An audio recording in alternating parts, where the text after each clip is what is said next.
So Steven Crowder did a sit-down interview with Nick Fuentes, and considering he stated relatively recently on Piers Morgan that he would do an interview with Fuentes very differently than Tucker Carlson, I thought this could be real interesting to break down. So welcome back to Words Paradise. I'm your host, Leon Idol, and we're going to go through some of the clips that Crowder's posted to X, because I'm going to be real. Guys, that interview 2.5 hours, and I can't do a reaction video to no 2.5 hour fucking interview. That being said, y'all know how I feel about Nick Fuentes. I've made it quite apparent how I feel about that troglodyte. However, I also feel that the only antidote to bad speech is good speech, so there's probably going to be something of note here, something worth considering. So yeah, let's go ahead and take a look at several of these clips. Before we do, hit that subscribe button. I'm a nerdy news channel. I cover nerdy news every day, and while this isn't particularly nerdy, it's still really important to the cultural zeitgeist. So let's see what this first one's about. So, first, let me just be really clear on my position. I do like a place where people are running around with guns all the time because, Already agree. Yep. Pro 2A. Absolutely. I love a place people run around with guns. I've been a place where they haven't, Canada, and it's a nation of pussies. Also, I will tell you this. On this topic, I have seen your the video where the police, I don't think police showed up at your house. One of my producers here, who's a lawyer, said people should watch that as textbook on how to deal with police. And he's not Jewish. He's Greek. One of the very rare It is very important to mention that he's not Jewish, because you know that Nick Fuentes would be like, well, I don't care what your lawyer says if he's Jewish, because yeah, Nick Fuentes, he got a certain disdain for the Jews. Look, I've made it very clear. Your boy don't like Israel. I don't like us sending a whole lot of money to Israel. I also don't think it's fair to categorize and just lump all Jews together as if they're all evil and bad and everything is Israel. Like, guys, it's still a religion. At the end of the day, you're gonna have a lot of Jewish people all over the world that might not run international child trafficking rings and cabals that, frankly, just all these world governments do. Greek lawyers. He's not very good. I like him. Yeah, he's not very good. So I wouldn't hire him in a divorce. She'll get everything. I do want to give you, in other words, I want to let people know that this is not a position taken from someone who has not been under threat. But I will say this, what I heard there and in watching you, concerning to me.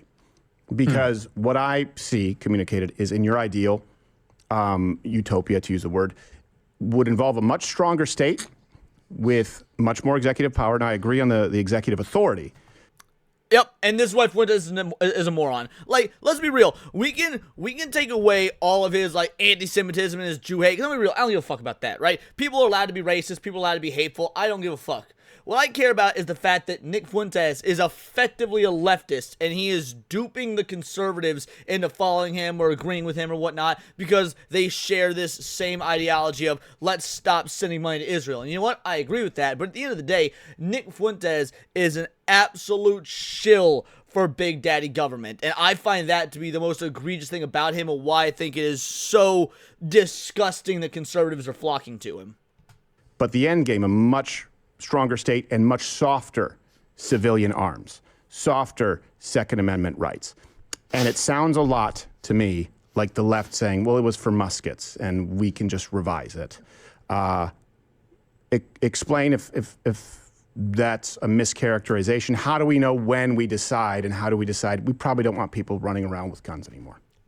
We don't decide. We have a Second Amendment that, is there to protect our First Amendment, to protect us from government overreach, the same sort of government overreach that individuals like Nick Fuentes would absolutely have going on if they were the ones in control, for example. So yeah, no. People should basically be allowed to own goddamn tanks or nukes or whatever as far as I'm concerned. Well, I'm not in favor of gun control. In America, I just don't even think that's practical. It's what, 400, 500 million guns or something. I don't think it's possible to control guns here. It's kind of gotten away.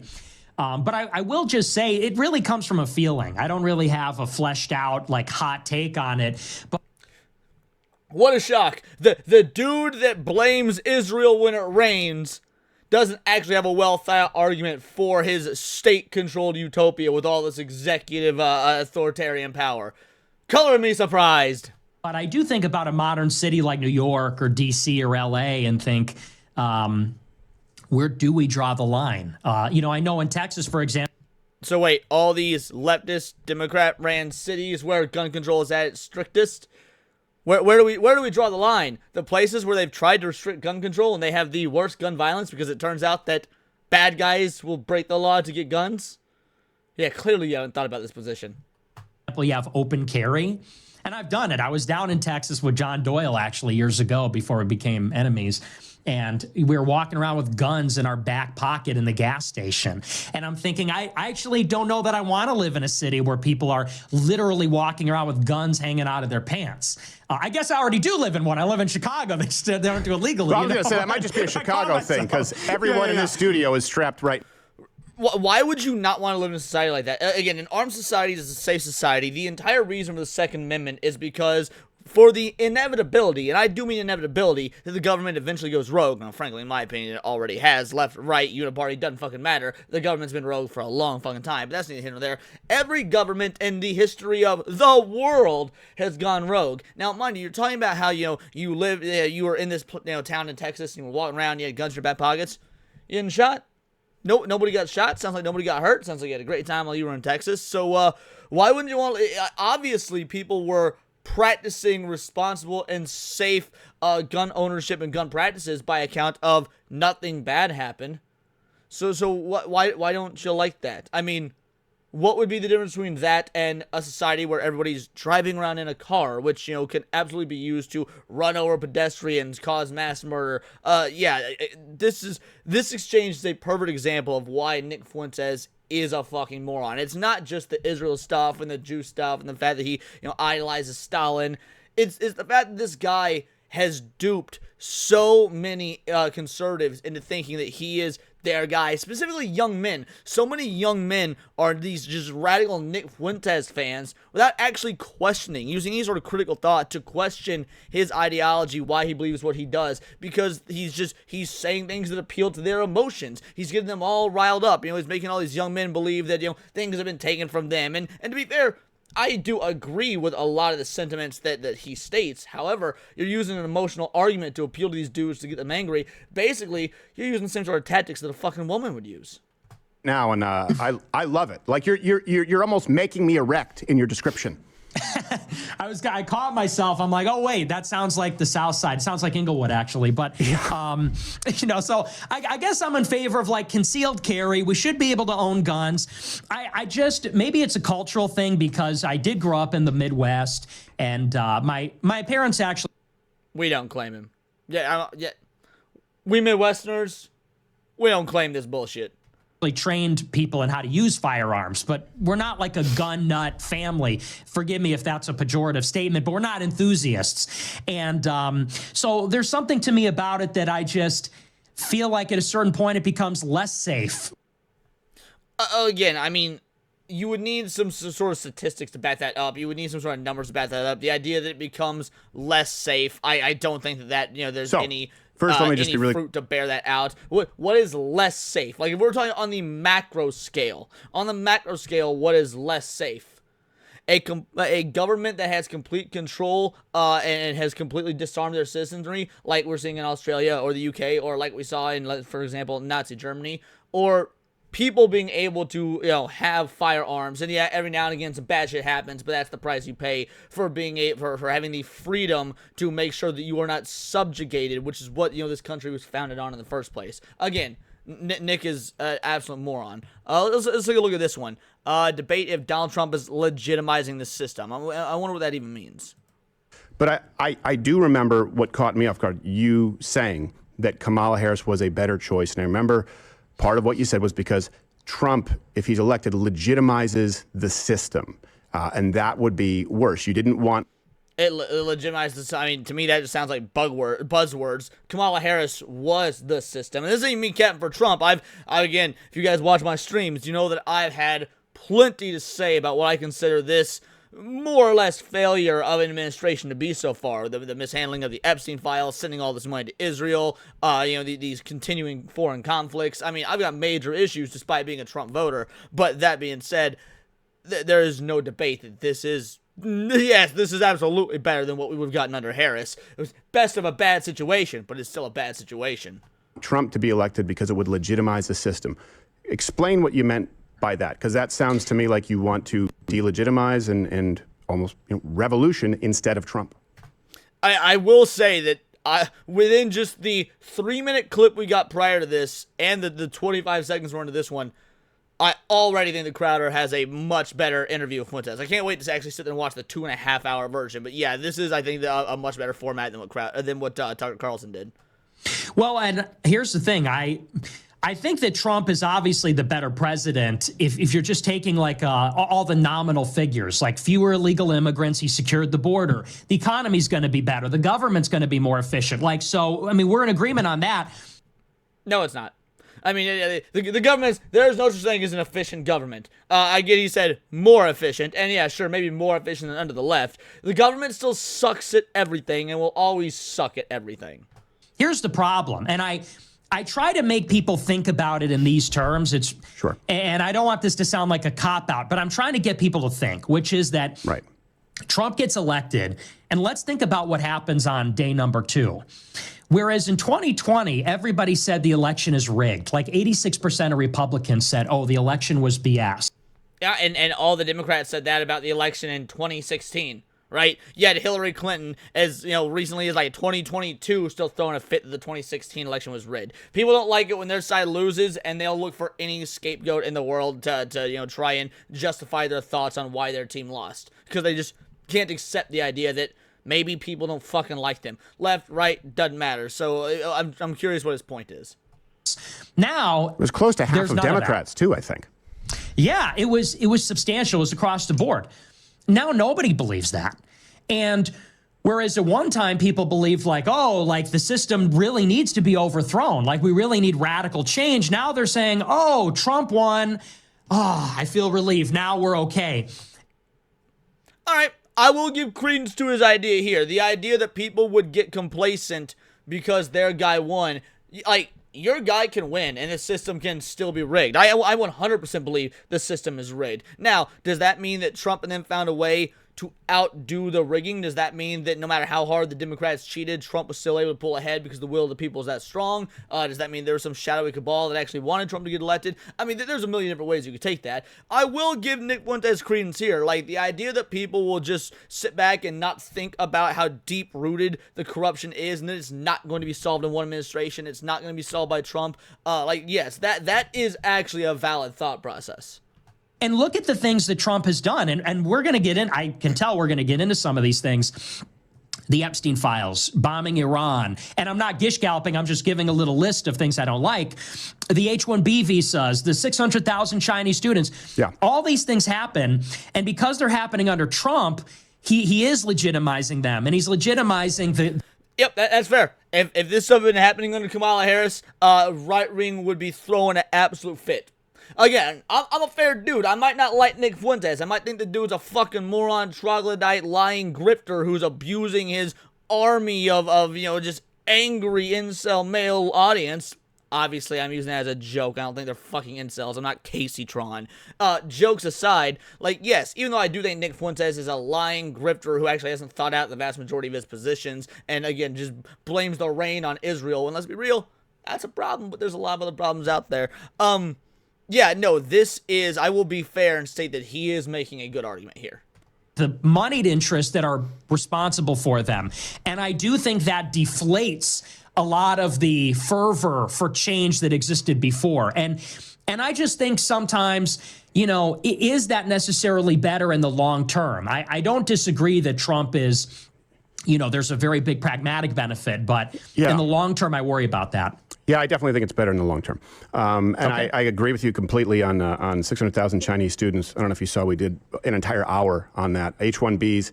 Yeah. I was throttled as a result from, well, I can't say Elon Musk directly, but I believe I perhaps called him a retard, whatever it was. I insulted him quite publicly. And, for my troubles, made $27 in the course of a month on X. Ashley Sinclair made like 26 grand in 2 weeks. Who knew, right? That's kind of odd. Yeah, I agree with you on H-1Bs. I will tell you, worse than 600,000 Chinese students would be another 15 to 20 million illegals and changing the census rule, which is what we were looking at, where that redistricts the entire map. And there's no chance to any type of conservative, Republican, nationalist, populist being elected again.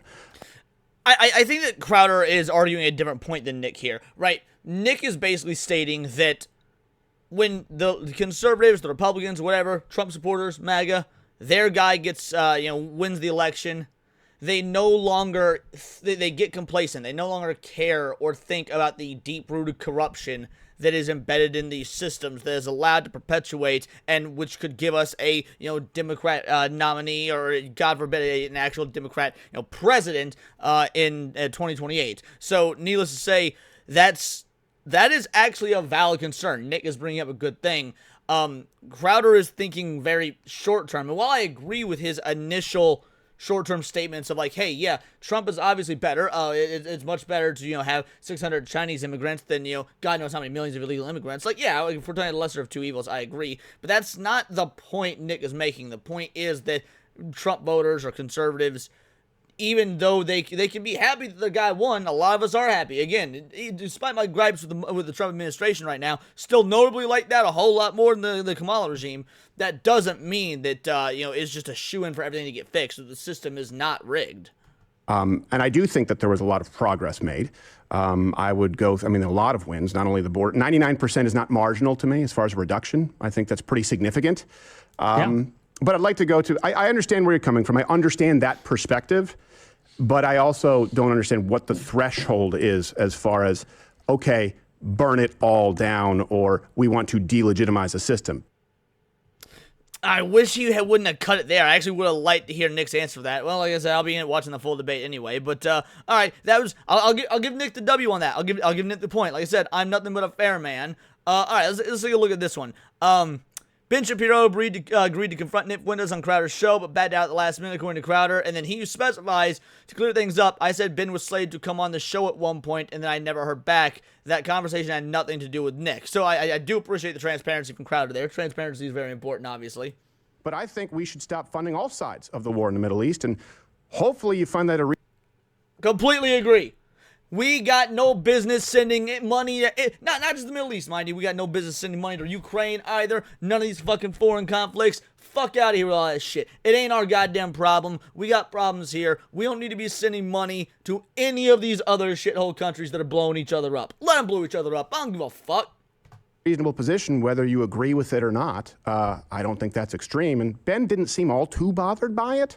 But I also invited him to be on the show, and he was going to, and he disappeared, but I just saw him on with Don Lemon and David Pakman, so I guess I can see why the New York Post, like, when he says I invited him to be on the show, at least, within a context like this, then yes, it does seem like he meant to be on the show today. But I mean, anyone that I know that's not what he meant, and I think anybody that listens to Crowder knows that he didn't mean on this particular episode. He just meant on the show in general to have that sort of discussion. That being said, like, yeah, of course the media is going to try and be disingenuous and try and further this cultural divide, this cultural split, this ongoing civil war within the conservative party, the MAGA party. So yeah, that completely checks out. They're not so abhorrent. That's interesting. So he agreed to come on, but then he canceled? Yeah, it was just sort of informal, by text, and then I just haven't heard back from him. He's been on the show many times, so I'll give you credit, Nick. Candace, Tucker, Ben, Mark, everyone invited on. You're the only one with the balls to show up. I have to give you kudos for that. Yeah, no, and I appreciate, even though you didn't call me out, I saw the clip. Well, I was like, where's my I call knew you out? would show up. You're like the candy. You're like the candy man. I say your name 3 times in the camera, you'll show up. No, but I wonder how Nick would take that. To be fair, he's probably too young to even understand that reference. But I wonder how Nick takes being compared to a black man there. Like, he laughed. I don't think he gets the reference. He would likely take umbrage with that. we did reach out. I said we didn't want to because we didn't want it to be a conflict. We had already communicated, or my producer had, and I didn't want to call you out as though you were ducking. Those other people have been ducking. Oh yeah, totally fine. No, and I'm here, and I appreciate the opportunity to speak with you. And I think we agree on. Maybe this is going to sound like I'm kissing your ass a little bit, but I do always feel like you were less bad than all the other people in the conservative movement. That's high praise. Well, and I know that sounds lame, but I mean, during the Groyper War, I know that Groyper showed up to your events, and I remember thinking, like, Crowder's he's not even really bad on many of the issues, like Daily Wire, even like Turning Point was 6 years ago. They got a lot better in the intervening, maybe the past 3 years. Yeah. But no, but I always think you have balls. So I think you're one of the more creditable people in the Con Inc. kind of scene. Well, come on, don't put me in that scene. That's the thing. I'm not in that scene at all. I've been rejected by that scene, just maybe not quite like you, but quite a bit. I mean, I said the N-word on Piers Morgan. That counts for something. Yeah, to be fair, that does count for something. Nick Fuentes says Tucker Carlson didn't challenge him at dinner. Didn't challenge. All right, let's see. I think that I don't know if this is part of the interview or not, or if he's just reposting stuff. But I am curious. So it was like late December. It's actually funny. It was December 18th. I remember because that's an important date to me. And this part of the interview was so fucking mind-blowing. How can anybody support Nick Fuentes when you hear this? Watch the way he says what he's about to say. And it's Joseph Stalin's birthday. Oh, I'm a fan. I'm a fan. Like, he says it the way teenage girls in, like, Cartoon Network shows fawn over the animated boy bands. He's so dreamy. It is... I'm sorry. Ain't nobody in the conservative party. Nobody should be a conservative thought leader or whatnot if you're a fan of Stalin. And by the way, Tucker's failure to give any sort of pushback here is mind-numbing. Oh, Always an admirer, but we don't need to go into that. I guess. Well, that's okay. Let's get back. We'll circle back to that. And then he called you a gay fed. No, I'm kidding, but pretty much that's what he did. People are mad at him for softballing. I think he didn't. I think that would be fair to press. I just think he was fundamentally dishonest in a lot of ways, because the second you left, it was a different Tucker again. Is that a fair assessment? I was kind of surprised. Yeah, 100%. And, I had the same experience with Candace. I went out there because him and I had beef. Me and Tucker had been privately and then publicly beefing for years. And, he called me on the phone over the summer, and we talked a little bit, and then somebody arranged, Alex Jones was a part of it, and somebody else kind of put this together. I went out. Wait. Dinner for Alex 3 hours. Jones was the mediator?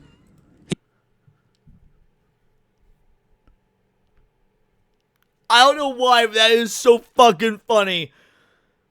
Imagine Alex Jones is like you got a domestic situation, right? You're the cop. The cops show up. It's a domestic situation. Husband and wife be arguing and shit. The cop that shows up to mediate Alex Jones. That is a fucking sketch. That needs to happen now. That's incredible. He was. You two kiss and make up. All right, come on, this is enough. I mean, I can't imagine him being the middle ground, but okay. Well, he's a sweet guy, He's a teddy bear. Guy. Yeah. So he didn't want to see us fighting because he loves Tucker, he loves me. He kind of put it together for us, and so I go out there, we have dinner, we do the show, and at no point during the show or during the dinner was it really even contentious. Was there really even an explicit disagreement? We had some disagreements, but he kind of tried to avoid those. I don't think that he was very forceful or direct about those. And then I went on my show the next day and said, yeah, it was a great interview. I thought it was really nice, and we're on the same page now. And then every single interview that he has done since then, he doesn't say my name without calling me an anti-Semite. I mean, you are an anti-Semite. I don't know what to say. You are an anti-Semite. Like, that's... I don't know how you'd be upset about that. You are proudly anti-Semitic. Let's be real. You are proudly anti-Semitic. That's how people know you. That's kind of your calling card at this point. Makes sense for that to be the descriptor used of you in an interview. Like, it doesn't matter how good the interview is. Like, if I was to sit down, with John Gotti, let's say John Gotti was still alive, right? I was to sit down and do an interview with John Gotti. Imagine him getting all upsetty spaghetti because I would go on to interviews later, and every time I brought him up, be like, yeah, the incredibly famous mobster, murderer, criminal, John Gotti. Doesn't matter how much we got along in the interview. That's still what you're fucking known for. You're John goddamn Gotti. Like, Nick Fuentes is the John Gotti of fucking anti-Semites. All right, well, that's the end of that one. There was one other thing that I wanted to cover that I saw. Where was it? I hadn't seen this yet. All right, yeah, right here. Oh, no. This was Sabrina Carpenter stuff. I could not care less about that. That's lame and gay. Where did it go? Damn, I must be... No, here it is. Jillian Michaels. All right, perfect. So, Jillian Michaels had a... Oh, no, is this... See, Jillian Michaels, new to the conservative movement. Oh, you know what? Maybe it was in the replies section. It might be in the replies section. Let's go check that. Here we go. Go to replies. Scroll through here. There we go. Alrighty, yeah. I think it's in this section. Because Jillian had stated something. Crowder made a response. Now, I'm not sure what the full context is. I wanted to learn about it here. But based on what I know so far, I actually do think Crowder's probably right on this. But let's take a look, right? So we got Crowder saying Jillian Michaels is new to the conservative movement, but that doesn't put her in charge of who the right is allowed to have conversations with. And this is in reference to the Nick Fuentes stuff. So, Jillian Michaels and Don Jr. debate whether MAGA needs to disavow Nick Fuentes. So, like, for context, let's give Jillian the credit. Let's let her say her piece. Now you're starting to see some of the things in the alt-right fringe of the Nick Fuentes and the young Republican group chat that is racist and that is scary and sexist to an alarming degree with someone like Nick Fuentes. And I'm wondering, you're seeing this kind of fracture of the left. I'm seeing people who are more moderate become alarmed. And people on the right are like, yeah, whatever, not a big deal. I'm here to tell you it's a big deal. And I think it's a big deal because all of those people that your dad invited in, Tulsi, Kennedy, myself, inadvertently, right? All of these more, Rogan, all of these more moderate people who fleed the crazy on the left are alarmed if the right doesn't disavow the Nick Fuenteses. I get what she is saying, and, like, I do agree in a sense, but I don't think it is up to the Conservative Party to disavow Nick Fuentes, because the Conservative Party, at least in theory, their idea is free speech. That was the left was trying to cancel people's speech. They're trying to remove people's speech. And at least optically, the right is is the pro free speech platform. So if they were to disavow Nick Fuentes, it would look as if they were trying to censor him or silence him. When I mean, that's not necessarily what they'd be doing just by disavowing them. But that is how it could come across optically. And so again, the idea would be like what Crowder was doing, or like my opinion was at the beginning of this. You counteract the bad speech and the bad ideas with good speech and good ideas. So just disavowing somebody means nothing. These sorts of people are left to rot. Excised from the internet, excised from public space. I mean, to be fair, that's what happened with Nick Fuentes. Whether you like him, whether you don't like him, I made it very clear, I don't fucking like him, but I can acknowledge the reality of you got Alex Jones. He was kicked off of every social media platform, kicked off YouTube, the whole nine, wasn't allowed to say his piece, and yet he still grew a massive audience, to the point where Nick Fuentes is now, I believe he is the #1 most listened to political commentator. Now, I could be wrong, but I'm pretty sure that's the case. If he's not #1, he's damn high. And he built that audience organically, and all the cancellations failed. In fact, like most cancellations, they probably served to make him stronger. So that sort of disavowing would likely only strengthen his base and send more people to his side, because if the government, if Big Daddy government, which none of us like, are disavowing this guy, maybe he's saying something that's worth hearing. So no, I think that Jillian Michaels actually has a very flawed idea of how this works currently. And it doesn't mean, I'm not saying cancel Tucker Carlson. That is not what I'm saying. I wish Tucker had handled him differently. I have no problem saying that. But I do think it's going to be a problem. And I'm wondering if you see it as a problem for the right in the midterms and in 2028, because I think if this continues without it being fully condemned aggressively, I think you get Gavin Newsom for president, and I know. I think she's entirely wrong there.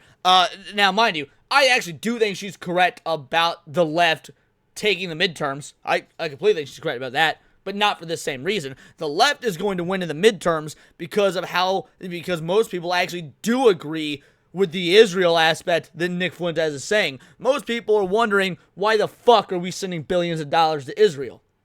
Right? Most people are saying, why the fuck do we not have the information on the Epstein files? I'm hearing Jeffrey Epstein had some backdoor dealings with Mossad. Now, obviously, I think Jeffrey Epstein had backdoor dealings with a whole lot of people, Mossad included, but there's a lot more to it than that. But the point is, disavowing Nick Fuentes would actually likely only drive people further into his worldview, his headspace, which, again, we've already established earlier in the show. He's a fucking big government, big state guy. He's effectively a leftist as is anyway. So yeah, by that logic, it would be a good thing for Nick and his base and all of them to get the left to win in 2028, in 2026. Why?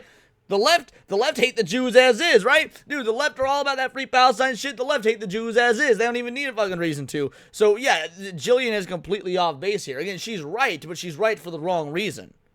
Know what that looks like, and it's scary stuff. Yeah, listen, I'm a little torn on the issue. I think sometimes, having been canceled and having, I don't really care what Don Jr. got to say. The point, I wanted to give Jillian, her thoughts and whatnot. She got them out there. So now here's Crowder's response. Jillian Michaels is new to the conservative movement. That doesn't put her in charge of who the right is allowed to have conversations with. Now let's listen to what Crowder has to say. Jillian Michaels told Donald Trump Jr., she gave her opinion on why Nick Fuentes, to be clear, I just think this is asinine, Nick Fuentes needs to be disavowed if you're going to keep broads like her. I'm here to tell you it's a big deal. And I wouldn't have played the context of what she said if I knew Crowder was going to do it, but that's fine. I think it's a big deal because all of those people that your dad invited in, Tulsi, Kennedy, myself, inadvertently, right? All of these more, Rogan, all of these more moderate people who fleed the crazy on the left are alarmed if the right doesn't disavow the Nick Fuenteses. And it doesn't mean, I'm not saying cancel Tucker Carlson. That is not what I'm saying. I wish we should Tucker leave the had prescriptions to handled it actual differently. conservatives. I have no problem saying that. But I do think to be fair, Nick Fuentes is not an actual conservative, but also, at least from the clips we've seen thus far, I do think Crowder did a much better job handling the conversation with Fuentes. I truly can't wait to watch the whole debate. it's going to Not debate, but dialogue, conversation. be a problem. I'm sort of a free speech absolutist, but that doesn't mean there's not consequences to that speech. And if you hear some people speak and you don't like, it's like, man, I sort of feel like they almost cancel themselves, and not with censorship, but by people being like, okay, that's not even a reasonable position. We're just not going to listen to this person anymore. I'm just deeply concerned that if there's a guy who says women want I mean, I would say Donald Trump Jr. did, yeah. He was entirely correct there. Donald Trump Jr. was entirely correct in that assessment. It's like, people say dumb shit. We don't listen to people when they say dumb shit. Or people, morons, get attracted to the people saying dumb shit, and these people grow large bases, like Nick Fuentes, when there is nobody giving counteractive speech to their bad speech. So, like, when you try and cancel and take Nick Fuentes off the airwaves, that's only going to drive more people to him. Now, having people converse with Nick Fuentes and open dialogue, open discussion, and showing what a fucking moron he is, as obviously the far better antidote to his tomfoolery. to be right. And somebody does not say, this Carol is said not that, who actually. we are as a party. This is not conservatism. We find him repulsive. I'm telling you. Why do they need to say that? I'll be real. Most people with a few working brain cells know that's the case already, right?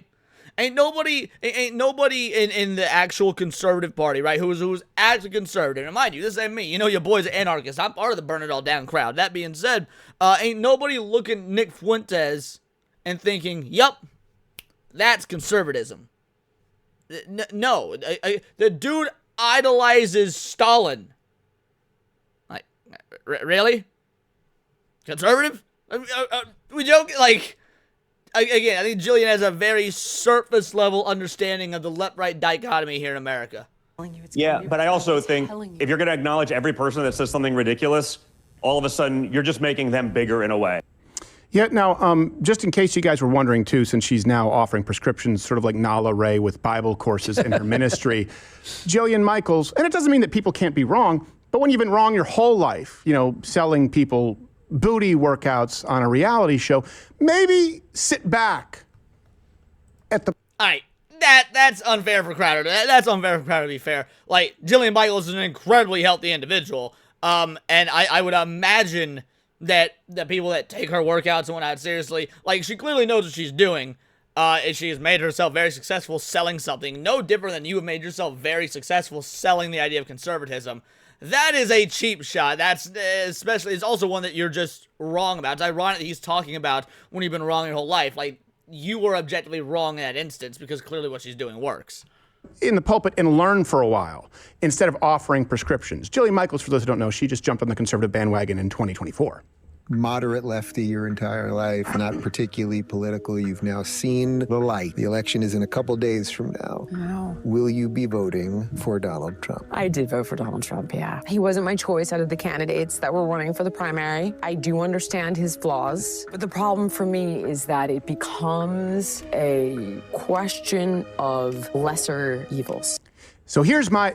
Yeah, and I voted for Donald Trump, and it was also a question of lesser evils. Donald Trump wasn't the perfect candidate, in my opinion, either. A, because there's no such thing. B, because I'm an anarchist. C, because even amongst the Republican Party, I think that there were better, individuals. Frankly, I'm still pro Vivek Ramaswamy. If you gave me the choice right now between Vivek and Donald Trump, I'm choosing Vivek every time. Absolutely, I am.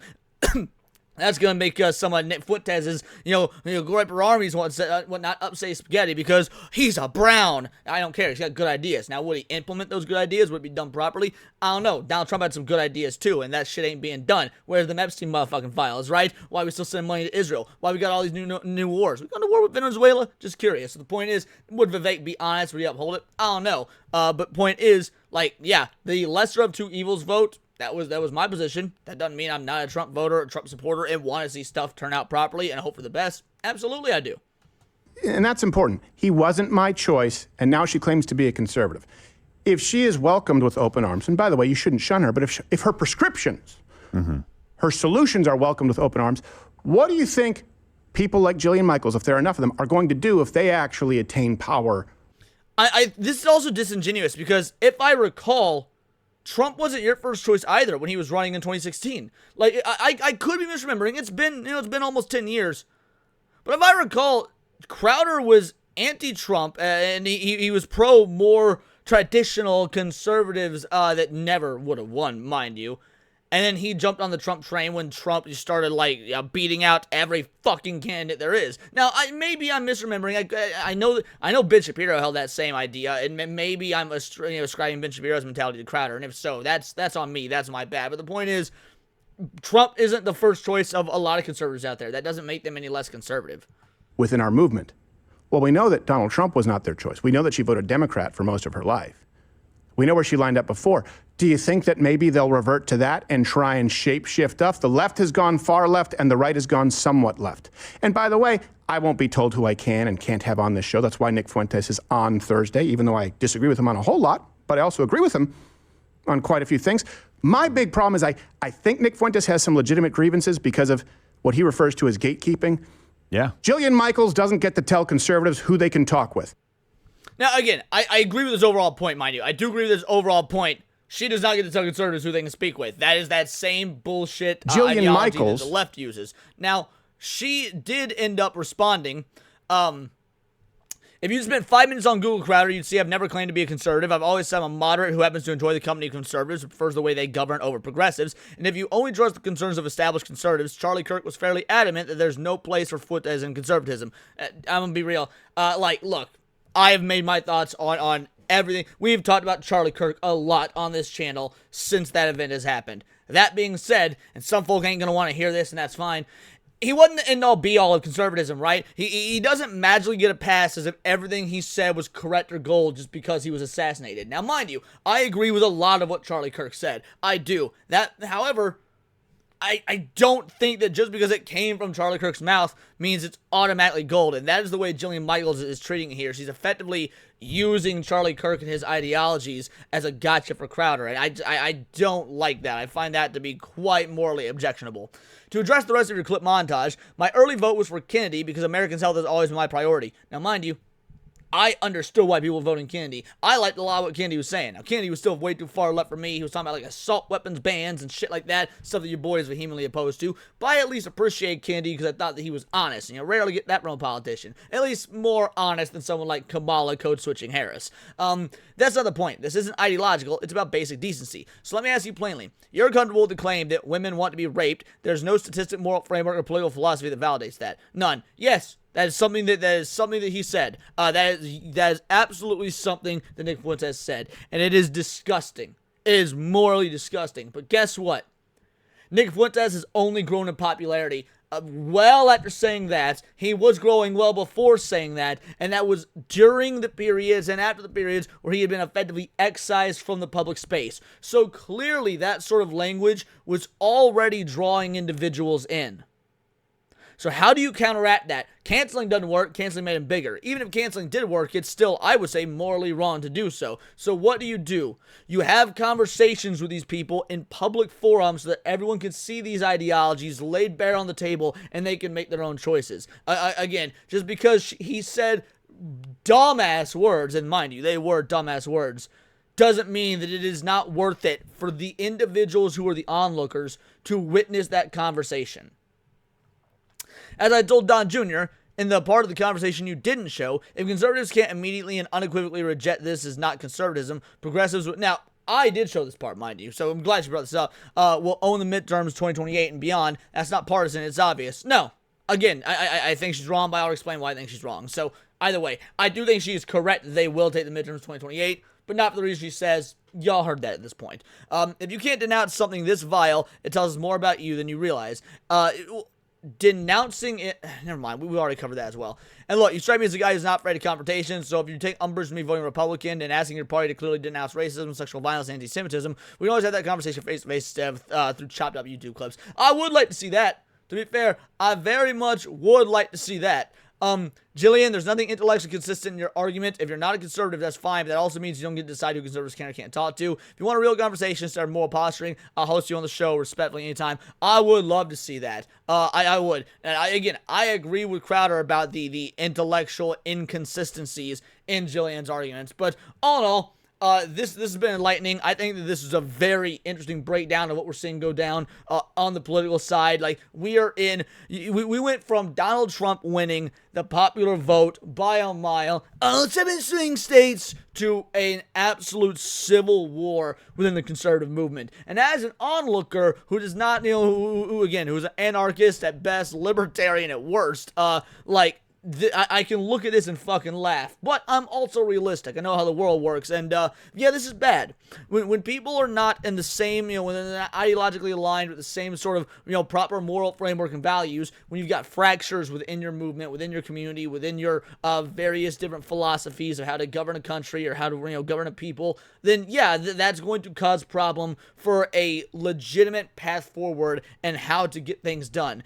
So needless to say, I think this interview was, the clips we saw were pretty interesting. It definitely, if anything, I think we can say that Crowder handled the situation no better than Tucker Carlson did. I'm very interested to watch the full interview. But yeah, these are my opinions. Let me know yours in the comments down below. Let me know on X, or find me at Bolt the Word. And please do subscribe. I'm a nerdy news channel. I cover nerdy news every day. Not always about the Crowder and the political space, but anime, movies, music, Magic the Gathering, you name it. Check us out on Instagram at wordsparadise_Leon and become a member for $4.99 a month. You can join the Discord. Choose the articles you go over on a day-to-day basis. Choose the videos we react to on the daily streams. And of course, get involved with over 250 other vital idols. We are a bright, beautiful, glowing, vibrant community that I cannot wait to grow even further.